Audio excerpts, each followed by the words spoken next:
My expertise, as you know, is CIA, Marine Corps, 3 CIA secret wars. I had a position in the National Security Council in 1975 as the chief of the Angola task force running the secret war in Angola. It was the 3rd CIA secret war I was part of. The National Security law creating the National Security Council and the CIA, as you know, was passed in 1947. The CIA was given this charter to perform such other duties and function as might be necessary to the national security interests, and given a vague authority to protect its sources and methods. And I think it was in the mid-'80s that I coined this phrase, the Third World War, because in my research I realized that we were not attacking the Soviet Union and the CIA's activities. We were attacking people in the Third World. And I'm going to just quickly, in the interest of time, just give you a little sense of what that means, this Third World War. Basically, it's the third, I believe, in terms of loss of life and human destruction, the third bloodiest war in all of history. They undertake to run operations in every corner of the globe.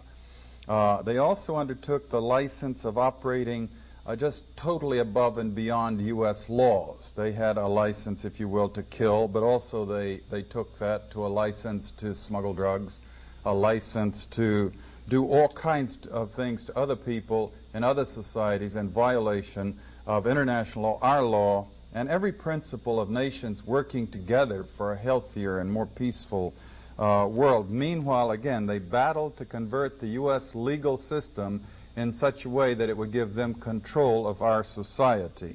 Now, we have massive documentation of what they call the secret wars of the CIA. We don't have to guess or speculate.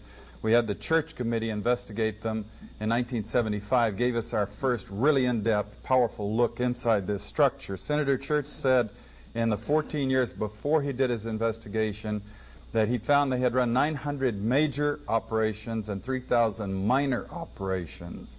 And if you extrapolate that over the whole period of the 40-odd years that we've had a CIA, you come up with 3,000 major operations and over 10,000 minor operations.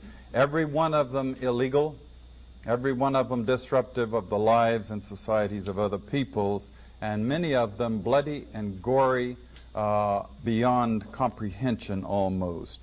Extensively, we manipulated and organized the overthrow of functioning constitutional democracies in other countries.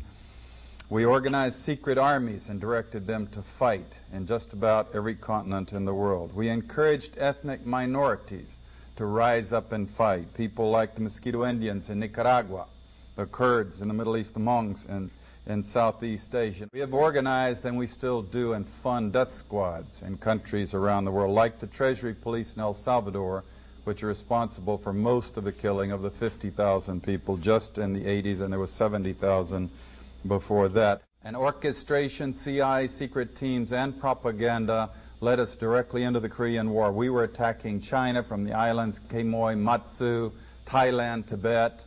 A lot of drug trafficking involved in this, by the way, until eventually we convinced ourselves to fight the Chinese in Korea. And we had the Korean War, and 1 million people were killed.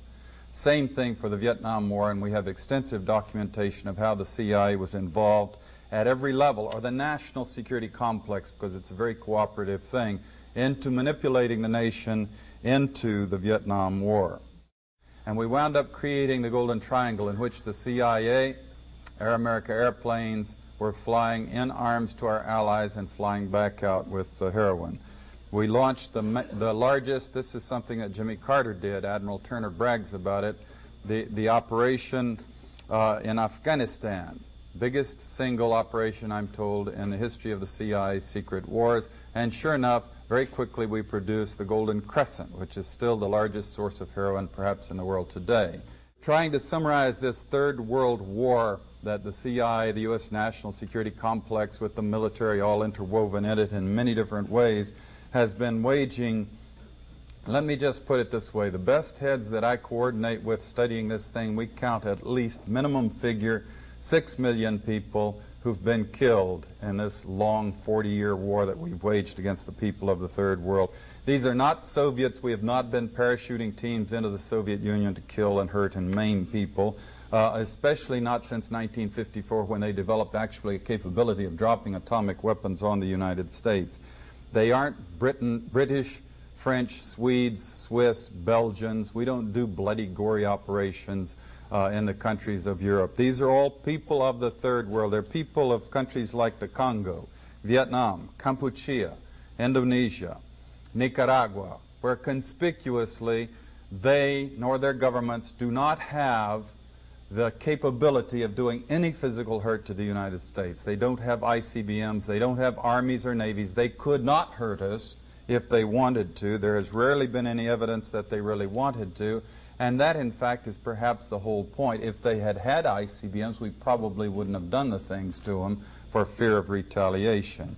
Cheap shots, if you will, killing people of other countries of the world who cannot defend themselves under the guise of secrecy and under the rubric of national security.